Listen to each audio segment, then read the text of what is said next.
Hello, my name is Anne and I'd like to welcome you here to the dining room in Kylemore Abbey. My colleague Gerrit and I are going to introduce you to some of the illustrious visitors that came through Kylemore Castle as it was over the years. Kylemore has attracted very influential people over the years, and I always say that Kylemore actually represents this kind of a microcosm of what was going on in the British Isles in the late 19th century, early 20th century, culturally, politically and technologically speaking. So now I'd like to introduce you to Lady Augustus Gregory. Her name is inscribed on this plate here. She was an aristocrat, but she was also a folklorist and she was a playwright.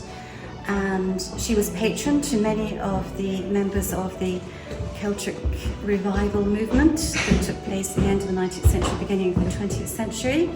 And her house in Cool Park in East Galway was frequented by many very important members of that movement.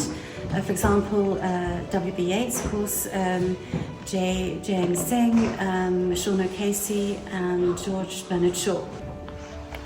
So, ladies and gentlemen, welcome back to the dining room. Today talking about some of the innovative people who have visited Kylemore Castle and Kylemore Abbey over the years, including this gentleman here, Dr. Thomas A. McLaughlin, who was an engineer in the University of Galway for many years, but he was here as a lecturer in 1922 to look at the hydroelectric powerhouse, which is still on the estate over by where the bus stops on the way to the Victorian Walled Garden.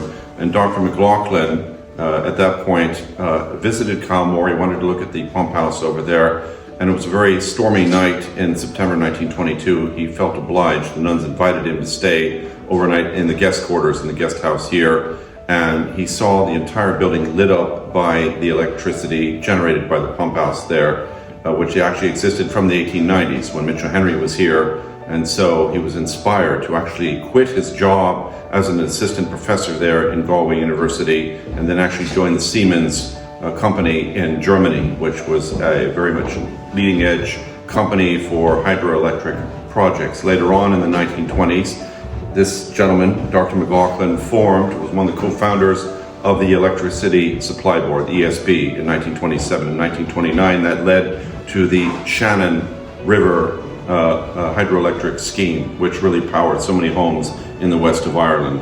And so certainly his influence, that he was welcomed so kindly and warmly by the Benedictine nuns, led to his inspiration to have Ireland powered very much in a modern way in the 1920s.